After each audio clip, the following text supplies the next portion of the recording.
આપના ધારાસભ્ય ચૈતર વસાવા પોતાને જેલમાં પૂરી દેવાની માંગ સાથે સામેથી પોલીસ સ્ટેશન જવા નીકળ્યા. જો કે અધવચ્ચે જ પોલીસે અટકાવી દીધા, જ્યાં પોલીસ અને ચૈતર વસાવા વચ્ચે રકઝક થઈ. ચૈતર વસાવાએ દાવો કર્યો કે અત્યારે મને જેલમાં પૂરી દો, હું કપડાં સાથે લઈને જ આવ્યો છું. થોડા દિવસ પહેલા રાજપારડી અને અંકલેશ્વર એમ બંને પોલીસ સ્ટેશનમાં ચૈતર વસાવા સામે ફરિયાદ નોંધાઈ હતી. બંને એફઆઈઆર ખોટી હોવાના આરોપ સાથે ચૈતર વસાવાએ વિરોધ નોંધાવવા પગલું ભર્યું. જો કે બાદમાં નવાગામ ખાતે પોલીસે અટકાયત કરી. તમે આટલી બધી મને જીબાજોડી કરો છો, બરાબર? જે પીઆઈ અને જે પીએસઆઈ મારા પર ખોટી ફરિયાદ કરી છે, મારા સમેત અમારા 13 આગેવાનો પર અને રાજપાડીમાં તો 70 લોકો પર. હવે 70 લોકોને મેં કોર્ટમાં તારીખોમાં કઈ રીતના લઈ જવા? એટલા લોકોને મારે કોર્ટમાં લઈને ફરિયાદ કરવાની. એટલા માટે તમે ઘરે જવામાં મને વાંધો નથી, તમે પૂછી લો તમારા એ તપાસ અધિકારીને, ભાઈ આ એફઆઈઆર ખોટી છે, રદ કરવાના છો કે કેમ? સમારી ભરી દે તો અમે હમણાં ઘરે જઈએ. અંગ્રેજોના શાસનમાં પણ આવી પદયાત્રાઓ પર એફઆઈઆર નથી થઈ. આ 4 કામદારોને અમે 30-30 લાખ રૂપિયા કંપનીમાં જઈને ઉભા રહીને વળતર અપાવ્યું, અમારી ભૂલ છે. હવે માણસ મરી જાય, 10,000 કરોડની કંપની છે તો 30 લાખ આપ્યા, એમાં શું વાંધો છે? અને કંપની વાળો બિચારો તો રાજી ખુશી આપ્યા છે, તો એમાં બિચારા એફઆઈઆર બી પોતે પીએસઆઈ અરજદાર બને છે. તો આટલી તો કેવી પોલીસની મજબૂરી છે કે પીઆઈ અરજદાર બને, પીએસઆઈ અરજદાર બને? ત્યાં એટલું બધું દારૂ, ડ્રગ્સ, ઇનલીગલી બધું ચાલે છે, એના પર કેમ કાર્યવાહી કરતા નથી? અમે તો સીસીટીવી ફૂટેજ આપ્યા છે 35 જેવા, એના પર કોઈ કાર્યવાહી નથી. અમારા પર ઉપરા છાપરી રાતોરાત 2 એફઆઈઆર થઈ જાય 70 લોકો પર. યાર અમારે કે પછી છોડી દેવાનું છે? એટલે અમારા ન્યાય માટે અમે તો નીકળેલા છે. પોલીસને યોગ્ય લાગે પૂરવાના હોય તો પૂરી દો. તમે કેવું છો કે અમે બોલાવીશું, તો તમે અમારું બજેટ સત્ર ચાલુ થાય ત્યારે બોલાવશો? તમે અમારી આયોજનની મીટિંગો વખતે બોલાવશો? અમારા લોકોનું કામ કોણ કરશે પછી? ના, એટલે અમે આજે અમારી પાસે ટાઈમ છે, મહિનો તમે આ ડિસેમ્બર જાન્યુઆરી છે પૂરી દો. અમારું પછી બજેટ સત્ર ચાલુ થશે ત્યારે અમારે લોકો માટે અમારે વિધાનસભામાં બેસવું પડે છે. ત્યારે પછી તમે જેલમાં બેહાડી રાખશો તો લોકો માટે કોણ બોલશે? આમાં જેલમાં જવાનું ક્લિયર થતું નથી. બીજું ઉપરાચાપરી એફઆઈઆર એટલા માટે કરેલી છે કે આ ભાઈ માથા ભારે, એટલે ખરી ચૂંટણીમાં મને અહીંથી તડીપાર કરી દીધો હતો. એટલે આવી રીતના હમણાં બજેટ સત્ર છે, લોકો માટે કઈ માંગશે, બજેટમાં ઉઠાવશે, સરકાર સામે બોલશે, એટલે હવે તમારે પાછી પાસા કરવાની, તડીપાર કરવાની તજવીજ ચાલે છે. ભરૂચ પોલીસ કરે છે.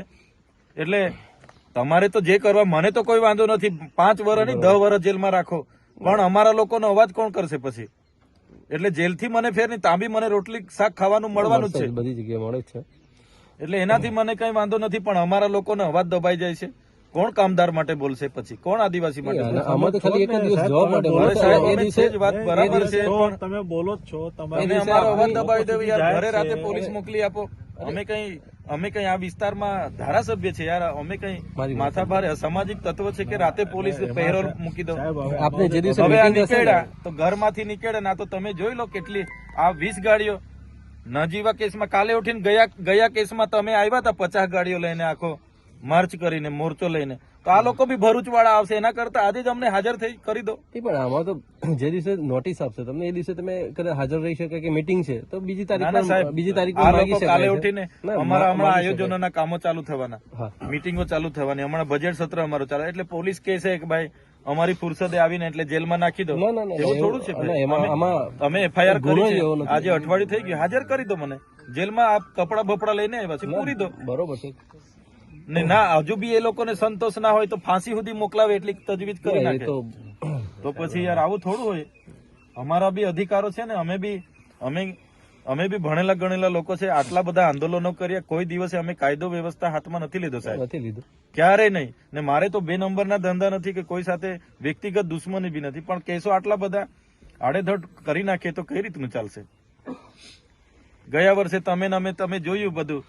ગયા વર્ષે 3 મહિના આખો પરિવાર, અમારા આખા કાર્યકરો જેલોમાં, ની જેવા કેસમાં. એક બાજુ ભાજપના કાર્યકરે ફાયરિંગ કર્યું, જાંગમાંથી ગોળી નીકળી ગઈ, 24 કલાકમાં છૂટી ગયો. આ તો કેવી વ્યવસ્થા?